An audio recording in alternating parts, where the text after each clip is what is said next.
Bismillahirrahmanirrahim. Bismillahirrahmanirrahim. Assalamualaikum warahmatullahi wabarakatuh. Innal hamdalillah nahmaduhu wa nasta'inuhu wa nastaghfiruh wa na'udzu billahi min syururi anfusina wa min sayyiati a'malina. May yahdihillahu fala mudilla lahu wa may yudlil fala hadiyalah. Asyhadu an la ilaha illallah wa asyhadu anna Muhammadar Rasulullah. Allahumma shalli wa sallim wa barik ala Muhammad wa ala alihi wa sahbihi ajma'in, amma ba'd. Alhamdulillah jamaah, kita dipertemukan Allah kembali. Kita lanjutkan kajian kita tentang perang Khandaq ya. Jadi ini peperangan awal yang tidak hanya melibatkan kaum Arab ya, Quraisy, tapi juga melibatkan kaum Yahudi. Jadi ini dalam Al-Quran Allah mengkhususkan, menurunkan surah Al-Ahzab. Al-Ahzab itu bermakna koalisi ya, ataupun persekutuan, karena gabungan kekuatan besar 10.000 pasukan akan masuk ke kota Madinah dan membumi hanguskan Madinah. Ini secara akal dari aspek pandangan manapun ini berkeyakinan bahwa kaum muslimin itu sudah tidak mungkin lagi bisa bertahan. 3.000 pasukan yang ada di Madinah ini kaum muslimin, tapi ada kelompok ya, kelompok munafik ya, yang pernah berkhianat juga. Nah, ini adalah kelompok gabungan Al-Ahzab, ada 10.000. Jadi kita sudah menceritakan bagaimana ternyata geografis Madinah itu luar biasa ya.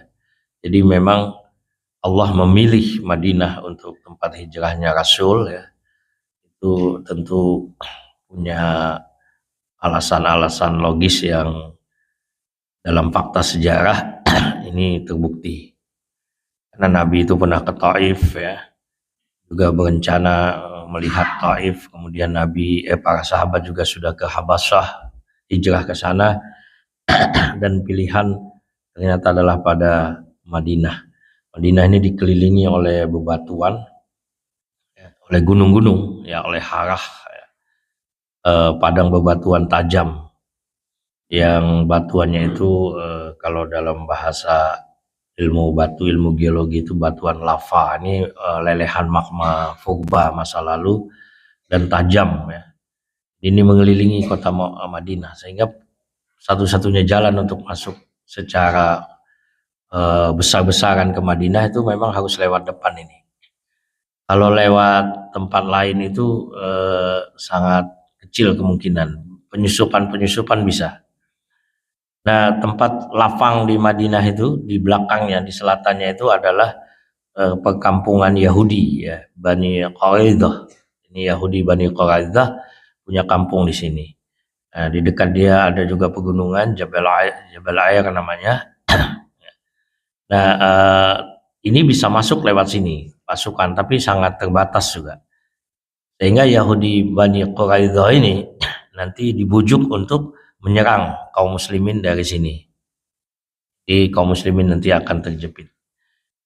Kita sudah ceritakan bagaimana penggalian ya, ada beberapa versi, tapi karena situsnya ini masih ada ya, bekas jejak-jejaknya ini. Kalau di Madinah itu ada masjid Masjid Khandaq, kemudian ada Jalan Utsman bin Affan, itu jalur-jalur bekas parit. 7-15 meter ini galian lebarnya, dan 3-7 meter ini dalamnya. Jadi kemungkinan untuk kuda melompat itu sangat kecil. Nah, Rasulullah memilih 1.000 orang ya, dan membagi kelompok, satu kelompok itu 10 orang. Artinya ada 100 kelompok yang tugasnya itu menggali sepanjang 20 meter per kelompok, sehingga tercapai 2.000 kilometer ya, 2.000 meter atau 2 kilometer. Nah, selama 1 minggu itu akhirnya bisa menyelesaikan 5 kilometer lebih. Jadi Madinah itu sudah dikelilingi oleh parit. Nah, dalam peristiwa ini ada beberapa mujizat Rasulullah. Ini yang terakhir kita ceritakan. Ketika para sahabat melapor kepada Rasulullah, ada batu yang sangat besar sudah dikeroyok, tidak bisa hancur. Lalu Rasulullah datang ke tempat itu. Lalu Rasulullah kemudian mengambil palu besar dan beliau bertakbir, membaca basmalah lalu bertakbir, dan pukulan pertama itu sepertiga batu pecah. Tapi nampak cahaya yang sangat terang, percikannya itu. Dan Nabi tiba-tiba berkata bahwa negeri Syam itu di bawah kaum muslimin. Syam itu Palestina sekarang, yang dikuasai oleh Yahudi Zionis ya. Syam, jadi Syam itu termasuk Palestina ya. Itu ada Yordan, ya, ada Lebanon, tempat Hizbullah itu. Ya. Ini adalah negeri Syam. Dan kemudian pada saat Nabi berucap ini, nggak kebayang tentu di sahabat ini, saya sedang menghadapi situasi genting mau dihancurkan. Ya, tiba-tiba Nabi bilang nanti Syam akan berada di bawah kekuasaan kaum muslimin. Lalu Nabi memukul yang kedua. Jadi tadi sepertiga batu pecah. Pukulan kedua juga Nabi bertakbir dan batu itu pecah sisa sepertiga. Cahaya memancar. Lalu Nabi berkata Persia. Persia itu kerajaan Kisra juga berada di bawah kekuasaan kaum muslimin. Nah, semua yang diucapkan Nabi ini terakhir ketika batu itu hancur, Nabi berkata Yaman. Ini terbukti semua. Memang bukan ketika Nabi hidup. Ya. Syam itu di masa Umar, pintu kunci pintu Baitul Maqdis itu diserahkan kepada Umar bin Khattab. Tapi kita bisa melihat bagaimana gambaran optimisme yang dibangun seorang pemimpin ya, di saat dalam kesulitan. Tidak panik, tidak menambah suasana semakin kacau ya. Beliau justru memberikan semangat kepada kaum muslimin bahwa janji Allah adalah benar. Sehingga nih kaum muslimin terus menggali parit ya, secara besar-besaran di tengah kondisi paceklik ya, sudah kita ceritakan bagaimana waktu itu kaum muslimin menahan lapar, makan harus irit karena persediaan makan juga semakin menipis. Nah, inilah kisah yang kemudian terkenal ya dari Jabir bin Abdullah yang menceritakan bahwa dia melihat Nabi Muhammad mengikat kain di perutnya yang waktu itu ada 3 butir batu besar ya, batu yang berbunyi ketika Nabi menggali parit. Jadi Jabir terpikir bahwa alangkah baiknya kalau saya bisa memberi jamuan walaupun sedikit kepada Nabi. Maka dia pulang. Nah, singkat cerita, dia tanya istrinya apa yang tersisa. Ya, ini ilustrasinya, ada 1 sok gandum. Kalau 3-5 kilogram lebih kurang. Kalau dibuat adonan roti itu ya hasilnya tidak terlalu banyak. Paling 10 orang yang bisa makan. Kemudian dia bilang sama istrinya, buatlah adonan roti, saya akan mengundang nanti makan siang Rasulullah. Dia ke belakang rumahnya dan dia melihat ada kambing kecilnya, kurus, dan dia sembelih kambing itu. Kemudian dia menyuruh membuat gulai. Nah, Rasulullah kemudian didatangi oleh Jabir, Abdullah bin Jabir, dan dibisikin oleh Jabir bin Abdullah ya, maksud saya. Dibisikin, ya Rasulullah nanti setelah istirahat ini ya, berarti setelah zuhur lah ya, kita ke rumah, ada sedikit makanan yang disediakan istri saya, tapi tidak usah kasih tahu yang lain, hanya beberapa orang saja ya Rasulullah. Seperti kita kan juga kadang-kadang bisik kan orang tertentu saja, ya itu keterbatasan. Dan ini Rasulullah tersenyum. Nah, yang mengejutkan Abdullah bin Jabir, Rasulullah lalu naik ke tempat yang agak tinggi. Beliau mengumumkan, tolong disampaikan kepada teman-teman di camp lain yang sedang menggali, kita diundang nih oleh Abdullah bin Jabir ya. Mari kita ke rumahnya ya. Abdullah bin Jabir kalau kita mungkin pingsan ya. Abdullah bin Jabir tentu gemetar dia ya. Keringat keluar, dia tidak sanggup lagi berkata apa-apa. Tapi karena Rasulullah yang mengucapkan. Dan Rasulullah mendekati Abdullah lalu berkata, pulanglah engkau lebih dulu dan beritahu kepada istrimu jangan dibuka ya makanan itu kecuali nanti saya yang melakukannya. Nah, di dalam kisah ini Nabi Muhammad itu mempersilahkan para sahabat per 10 orang itu masuk ya. Dan Nabi tidak membatasi. Kata Rasulullah, makan dan kenyangkan perut kalian. Jadi sahabat tahu bahwa teman lain menunggu, dia makan cepat ya, sampai keluar mereka merasa kenyang. Dan itu tidak habis-habis. Sampai selesai 1000 orang ini makan, Abdullah bin Jabir datang ya, lalu dia berkata, wahai Rasulullah, makanan ini masih ada sama seperti awal. Peristiwa ini kan pernah terjadi ketika Rasulullah mengundang keluarga besar beliau. Kita sudah pernah ceritakan dakwah terbuka terbatas waktu itu. Semua makanan di rumah Nabi itu nggak ada yang habis. Air yang Nabi tumpah ada lagi, air yang Nabi tumpah ada lagi, makanan yang Nabi bagi ada. Nah sama, roti-roti yang disiapkan ini masih banyak, masih seperti awal. Maka Rasul berkata, wahai Abdullah, bagilah keberkahan itu kepada tetangga-tetangga, ya, orang-orang di sekitarmu. Nah ini kisah pertama. Adalah juga dikisahkan bahwa ini dari Jabir bin Abdullah juga hadisnya. Ada beberapa tempat yang digali itu tanahnya tanah liat. Jadi kita sudah ceritakan tadi itu bebatuan, bukan padang pasir yang tandus ya seperti di Mekah yang gampang digali tanahnya. Tapi posisi kalau kita misalnya ke Kerung Raya saja kan kita lihat banyak batu-batu di pinggir itu tanah. Coba kita gali tanah itu kita ketemu batu. Artinya yang ditemui oleh para sahabat itu tidak mudah, banyak batu-batu, bahkan ada tanah-tanah liat, dan ada yang dilaporkan juga kepada Rasulullah betapa sulitnya mereka untuk menghancurkan tanah itu. Lalu Rasulullah SAW menyuruh meminta seember air, kemudian beliau berdoa dan beliau meludah ke dalamnya, lalu beliau menyiramkan air tersebut ke tanah liat tadi. Kata Abdullah bin Jabir yang hadir menyaksikan, demi Allah, demi zat yang mengutusnya sebagai Rasul dengan membawa kebenaran, maka tanah liat itu hancur berkeping-keping hingga seperti pasir, padahal tadinya tidak mempan oleh pukulan kampak. Ini juga mukjizat ya, yang terjadi pada saat itu. Dikisahkan juga ya, dalam Syirah Ibnu Ishaq ada seorang bernama Sa'ad bin Mina. Sa'ad bin Mina berkata kepadaku bahwa ia diberitahu putri Bashir bin Sa'ad. Jadi ada seorang perempuan, anak-anak ya. Dia anaknya Bashir bin Sa'ad.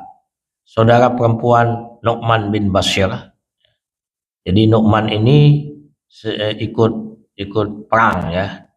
Jadi dia ini punya adik namanya, tidak disebut namanya, tapi putri Bashir bin Sa'ad, saudara perempuan Nu'man bin Bashir berkata, ibuku Amrah binti Rawahah ini adalah saudara dari Abdullah bin Rawahah.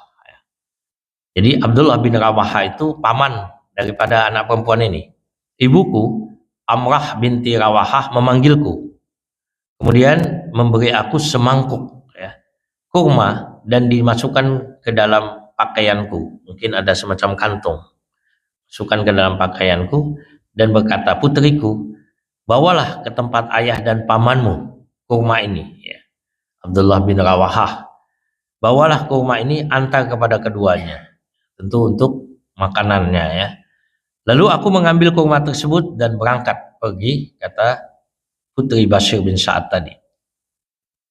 Aku berjalan melewati Rasulullah. Nah, tiba-tiba Rasulullah melihat ini ada anak perempuan jalan, dan aku mencari ayah dan pamanku ya, Abdullah bin Rawahah. Nabi berkata, "Hai nak, kemarilah. Apa itu yang kamu bawa?" Aku menjawab, "Wahai Rasulullah, ini kurma. Tadi bunda menyuruhku untuk mengantarkan kepada ayah." Artinya kepada ayahnya, Bashir bin Sa'ad. Dan untuk pamanku juga, Abdullah bin Rawahah. Untuk makanan mereka berdua. Nah, menakjubkan, Rasulullah berkata, bawa kemari kurma tersebut. Lalu aku taruhlah kurma tersebut di atas telapak tangan Rasulullah. Namun tidak muat. Artinya kurma itu banyak, bertambah banyak ya.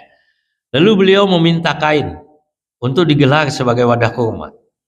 Jadi Rasulullah memanggil seseorang, letakkan kain. Nah, kurma itu Nabi tumpahkan di atas kain tadi. Hingga kurma tersebut berserakan di atas kain. Nabi bersabda kepada orang yang berada di sampingnya, panggil penggali-penggali parit dan suruh mereka kemari untuk makan kurma ini. Jadi subhanallah. Jadi tiba-tiba ini kesaksiannya yang disaksikan tadi oleh putrinya Bashir tadi. Para sahabat yang membuat parit pun segera berkumpul di sekitar kurma. Kemudian mereka memakannya dan kurma itu tak habis-habis. Anehnya kurma tersebut terus bertambah.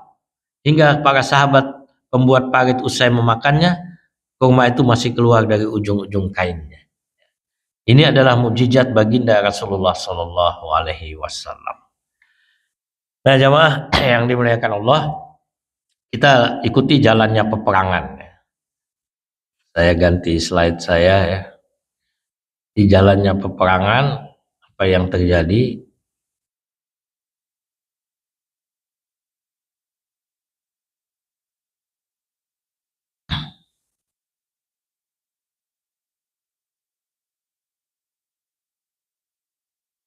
Ini saya tiba-tiba aja suara hilang.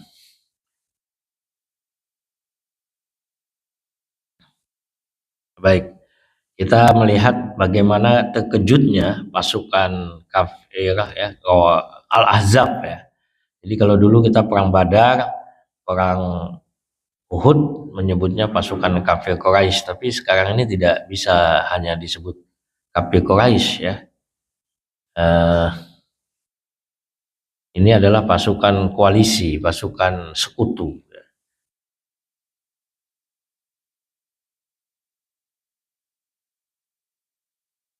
Jadi mereka ini drama jalannya perang.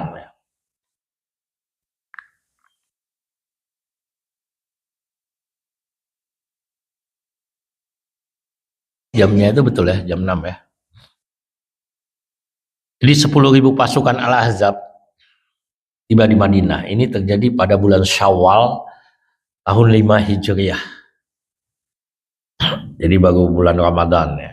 Jadi perang Badar itu terjadi 17 Ramadan awalnya ya, tahun 2 Hijriah.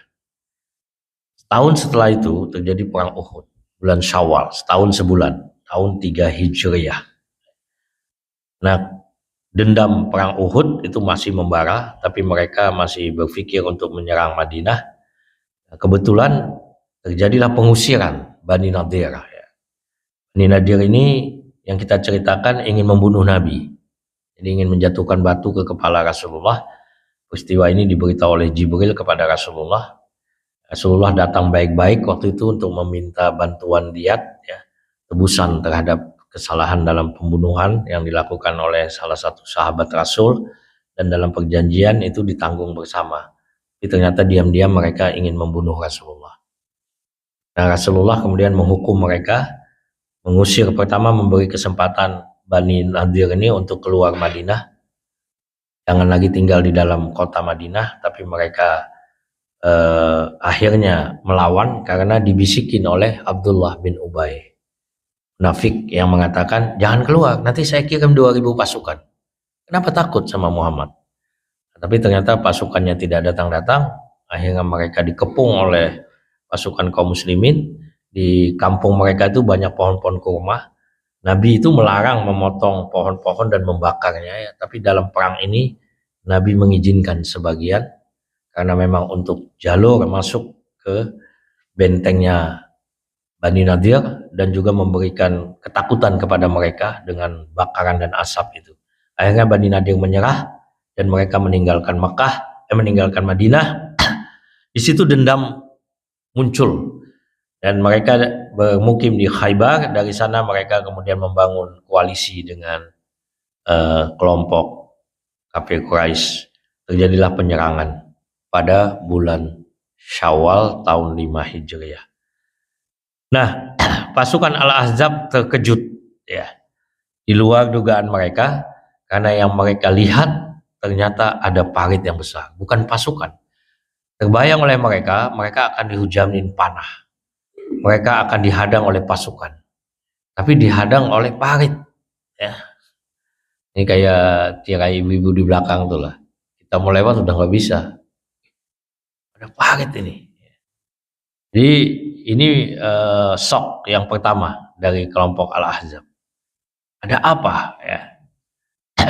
Maka Rasulullah waktu itu di Jabal ya, di Jabal Salian ini Nabi berada di sini dengan kaum muslimin, ada 3.000 pasukan. 3.000 ini ada kelompok munafiknya. Karena nanti mereka meninggalkan Farid ini. Sebelumnya mereka berjaga, tapi nanti di ujung-ujung sebagian pulang ke rumah. Mereka bilang, saya nggak tanggung jawab. Nanti kalau kalah kita, pokoknya saya tidak terlibat. Nah, ini 10.000 pasukan Al-Ahzab, gabungan Quraisy ya. Jadi ada Ghaltazan ya, ini juga eh, Bani Badui yang punya hampir 2.000 pasukan ya. Ghatafan ya. Nah, mereka terkejut setelah melihat mau masuk lewat mana ini? Lewat sini kecil kemungkinan bawa pasukan. Paling bisa menyusup. Jadi tidak punya peluang lain kecuali lewat belakang ini pun pasukan terbatas masuk dan pasti terlihat oleh musuh. Nah, akhirnya Abu Sufyan memerintahkan untuk mengepung Madinah saja. Kita kepung saja. Nanti kan mereka kelaparan, mereka kekurangan makanan. Nah, mereka tidak sadar bahwa mereka juga logistiknya terbatas. Jadi ini awal oke ya, semangat mereka. Tapi mereka nanti akan panik ketika setelah hampir sebulan pengepungan itu tidak membuahkan hasil. Konon tanggal 27 Dzulqa'dah ya, itu mereka pulang ke Mekah.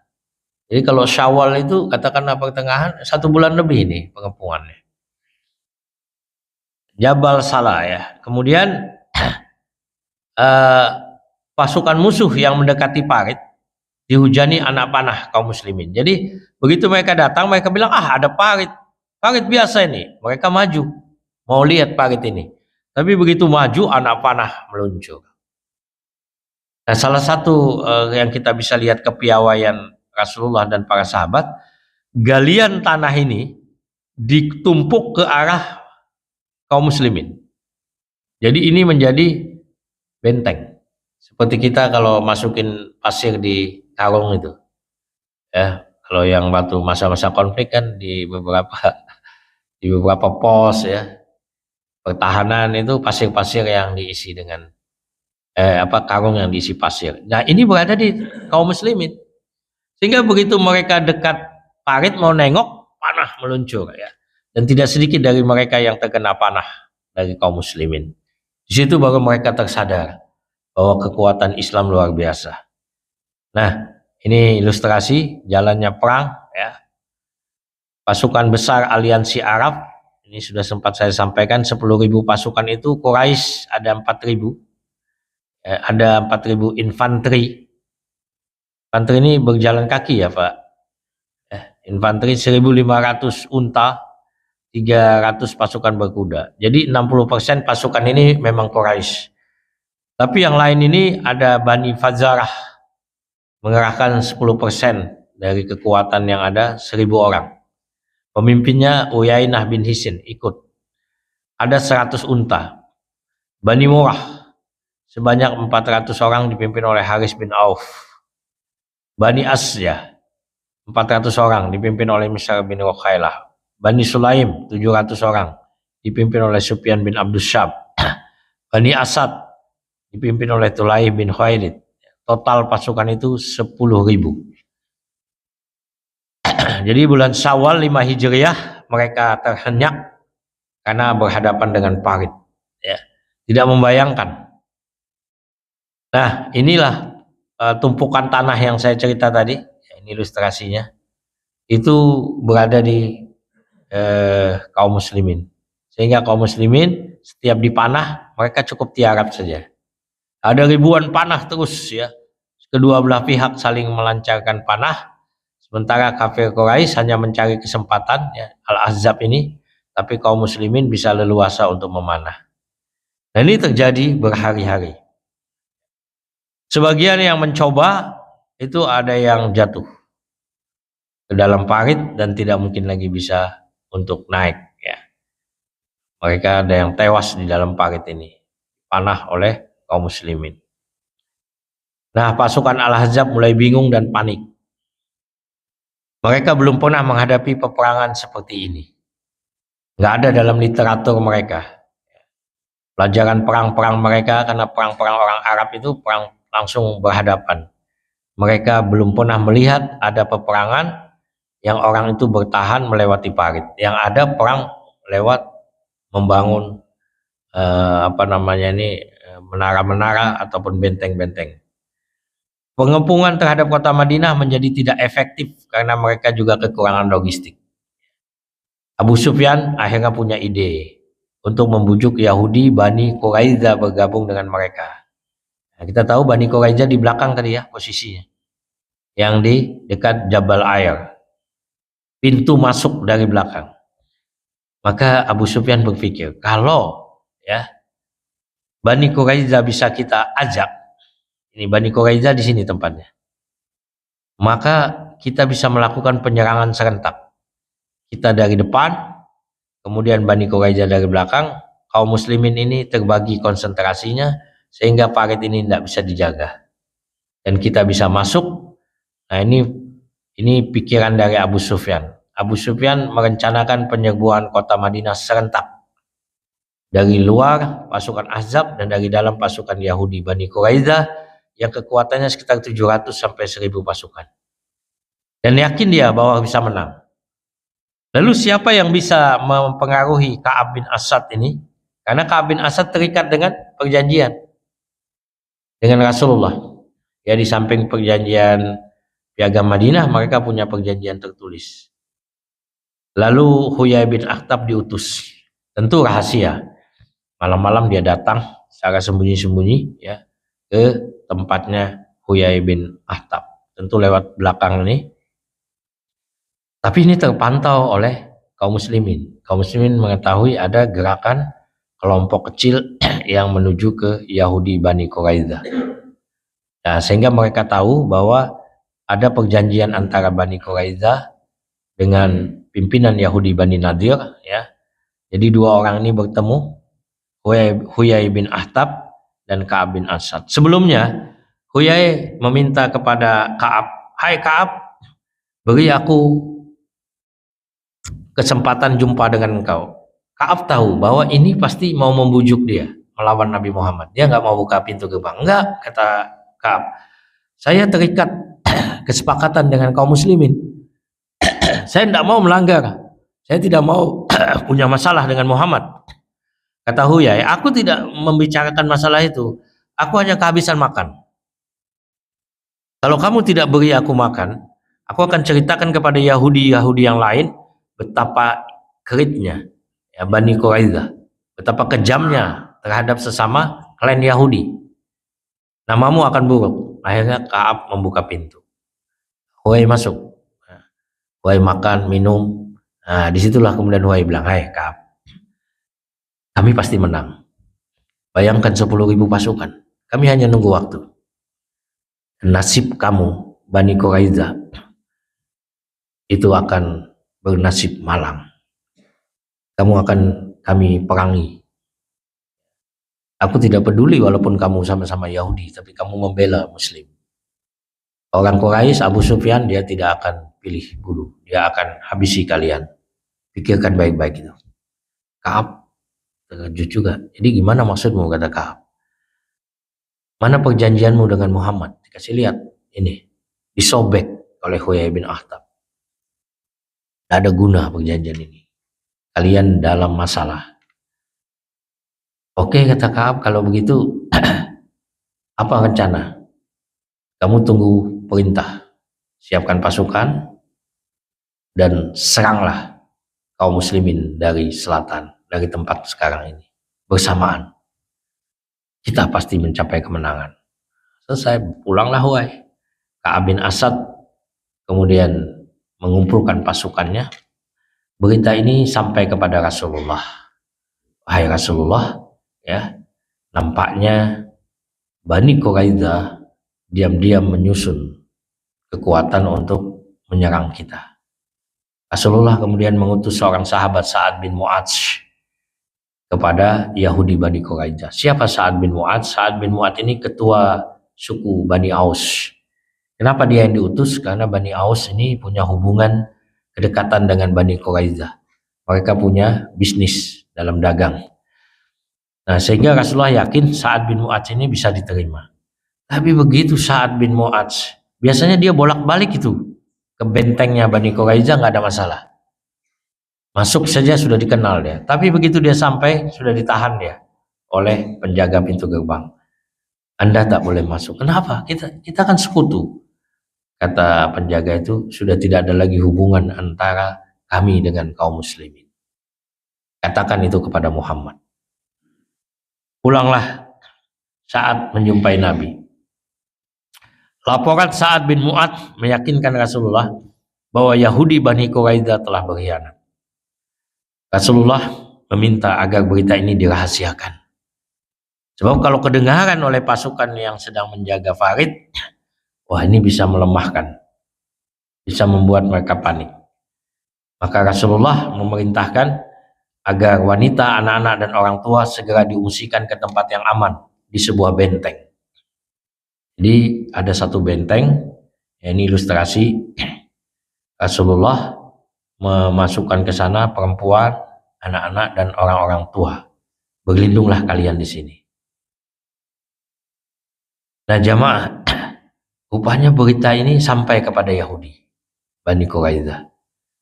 Lalu mereka berpikir, kita serbu benteng itu, kita tawan anak-anak dan perempuannya, kita jadikan dia sandera. Kita bisa negosiasi dan bisa mengalahkan kaum muslimin.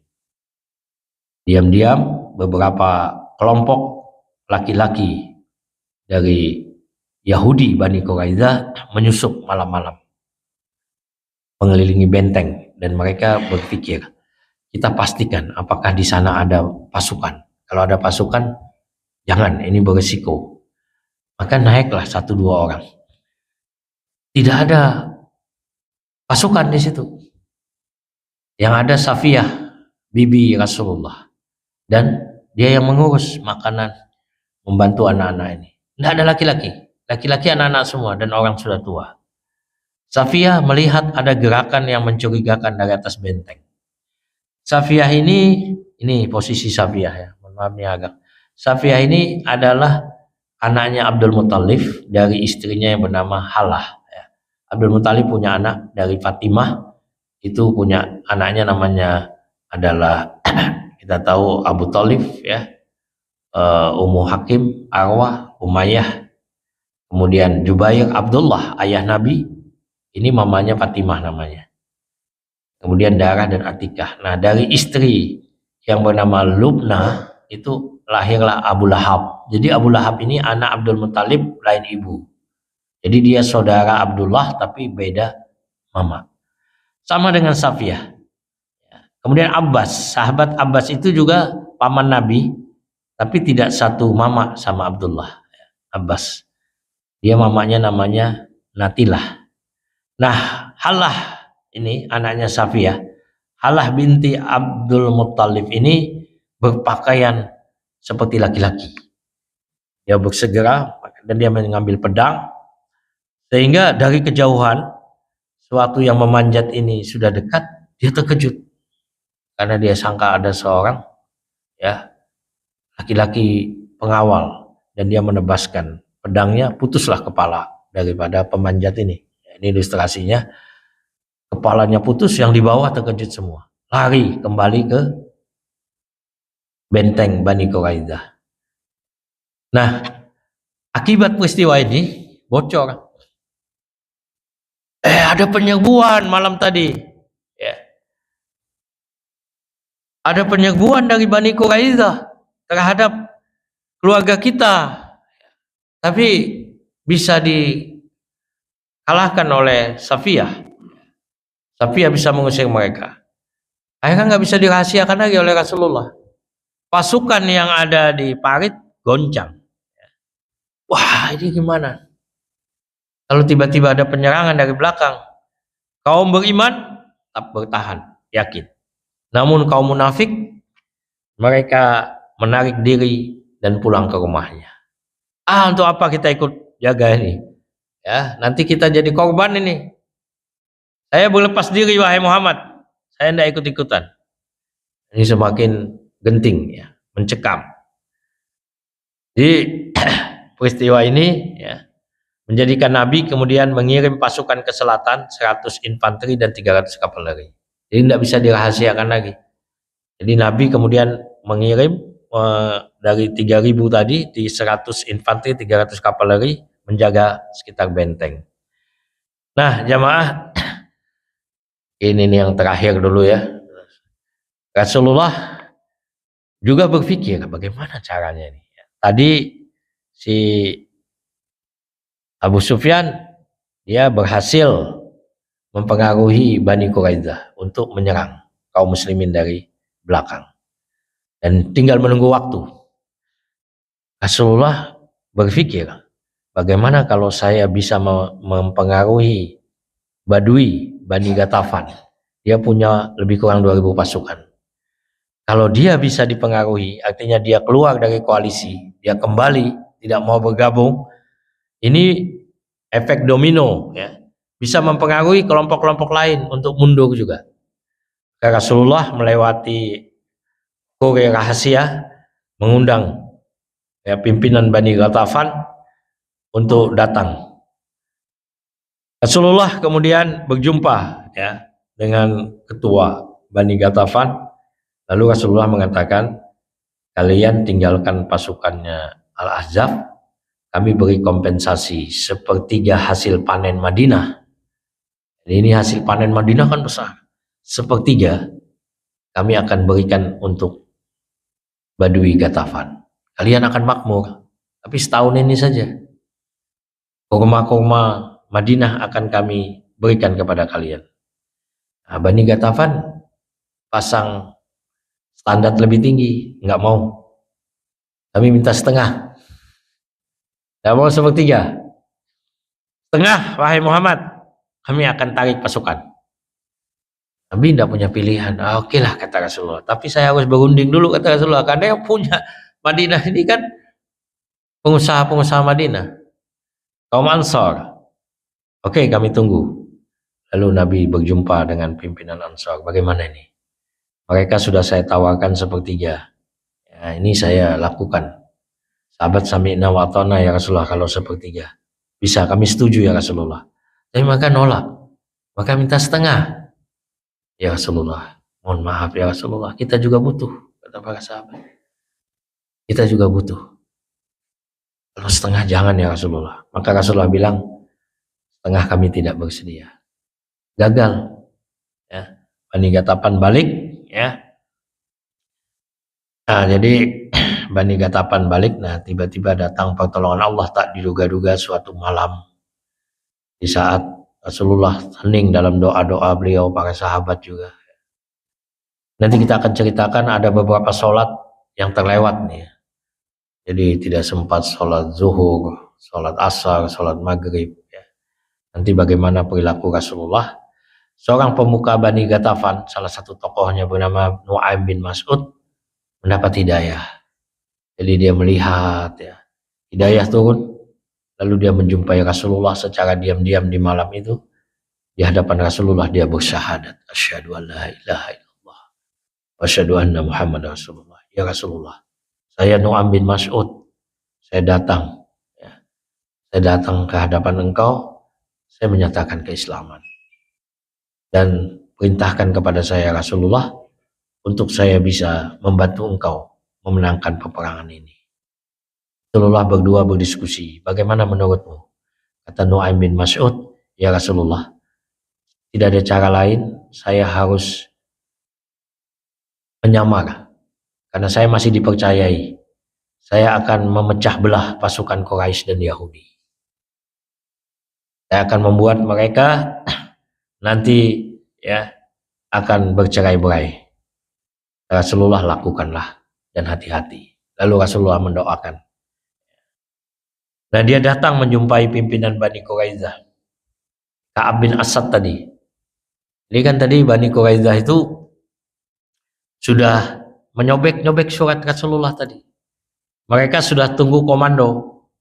Tiba-tiba didatangi oleh Nu'aim bin Mas'ud. Hai, Ka'ab, kamu berani-beraninya menyobek perjanjian dengan Muhammad. Kamu yakin bahwa mereka itu bisa masuk? Sekarang saja kondisi sudah seperti ini. Mereka sudah kelaparan. Sekutu mereka sudah mulai goncang. Sudah banyak nggak percaya dengan Abu Sufyan. Kamu malah percaya. Kamu nanti kalau Muhammad menang, kamu pasti akan ditinggalkan pasukan Abu Sufyan. Mereka pulang dengan enak ke Mekah. Kamu di dalam. Lari kemana? Lari ke arah Mekah, dihadang kaum muslimin. Ke belakang kamu nggak punya tempat. Ada si Ka'ab begitu. Iya, saya kan orang lapangan. Nah, saya melihat langsung. Kamu kan di belakang nggak tahu apa-apa. Kamu ditipu tuh. Kalau betul-betul sungguh-sungguh ya, bahwa Bani Quraisy, orang-orang Al-Ahzab itu Quraisy dan Yahudi Bani Nadir memang serius bekerja sama dengan kamu, beri syarat. Apa syaratnya? Nah, ini yang menjadi masalah. Yang ini nanti digunakan oleh Nu'aim bin Mas'ud ya. Kata Nu'aim bin Mas'ud, kamu minta jaminan dari pasukan Al-Ahzab pimpinan Quraisy menyerahkan 10 orang dari pasukan mereka ya untuk tinggal di dalam benteng kamu, bersama dengan kamu, mati dengan kamu, berperang dengan kamu. Kalau mereka mau menyerahkan 10 orang dari Quraisy, itu baru mereka betul-betul serius. Sekarang kamu kan nggak ada jaminan apa-apa. Betul juga. Jamaah, gimana nih, sudah 6:30 nih. Nanggung ya, panjang ceritanya nih. Saya kira sampai di sini dulu. Mudah-mudahan ada manfaatnya ya. Kita akan lanjutkan bagaimana kehebatan Nu'aim. Subhanakallahumma wa bihamdika asyhadu an la ilaha illa anta astaghfiruka wa atubu ilaik. Assalamualaikum warahmatullahi wabarakatuh.